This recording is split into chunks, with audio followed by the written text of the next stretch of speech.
We've reached a point in time where video games can't look much better than previous generations because we can already see the most highly detailed Wow. facial animations or realistic looking environments. These game companies keep trying to, push this shit, but let's be honest. A lot of us gamers don't give a shit about how good the graphics are. Like, it's a very small portion of people who actually care about that stuff. Because when we discuss our favorite games of all time, how many times do you actually bring up how good it looked? I would say almost 0 times because nobody cares about that shit. We care about how fun the gameplay is or how good a story is because it keeps us playing the game. It keeps us immersed into wanting to know more. Anytime I talk with my friends and we discuss, any game, whether it's a horror, action, RPG, or whatever, and we try to sell each other on a game, we always ask about how fun it is or how interesting the game's story is because that's what keeps us engaged for the most part, not the graphics. Who honestly talks about how good the game looks? A lot of game studios, as I mentioned earlier, are still trying to make graphics their selling point. Your Naughty Dog with The Last of Us, or recently GTA 6 with how good it looks, right?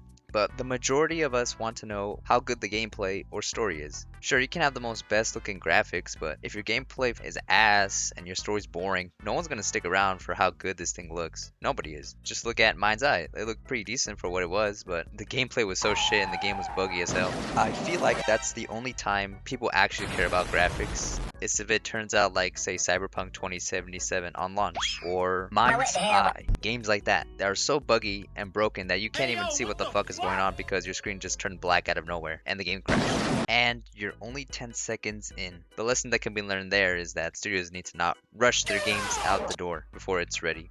You can see how much we don't really care about graphics with the success of a lot of indie game studios have. A lot of their games don't have the best graphics in comparison to, say, our GTA 6, right? They carry their own styles or gameplay. A lot of these, more indie studios use pixel or 2D looking style, and it still ends up being very successful because a lot of AAA studios, they need to stop making the characters' hair follicles or pores so highly detailed because the majority of us don't even notice that shit. And a lot of these studios would actually save a lot of money by focusing on gameplay and story rather than on how good it looks. At least it would save a little bit of that $300 million cost for games nowadays. Mostly AAA, of course. Your big companies like Ubisoft, Bethesda, Activision, EA, or whatever other big studio we can think of. But then again, we probably won't get any good stories from them because a lot of these studios want to push their woke nonsense bullshit onto us, and game journalists will promote that shit. Just look at all the games that have come out recently with Mixtape, Dustborn, all these horrible games that they're really bad, but were backed by the shitty game industry that wants to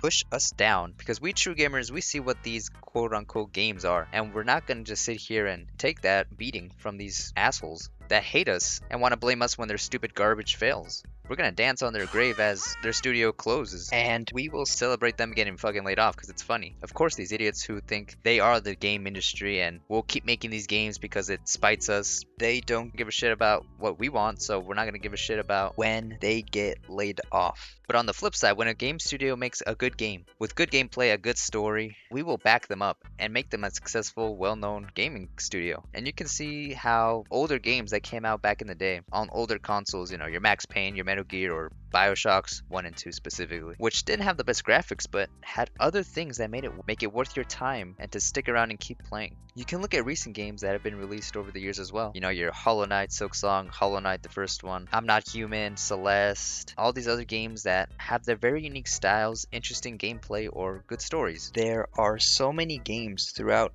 gaming history that prove that you don't need the best graphics in order to sell a good game and have it be successful. Let me know what you think in the comment section down below. That's all I gotta say. Bye.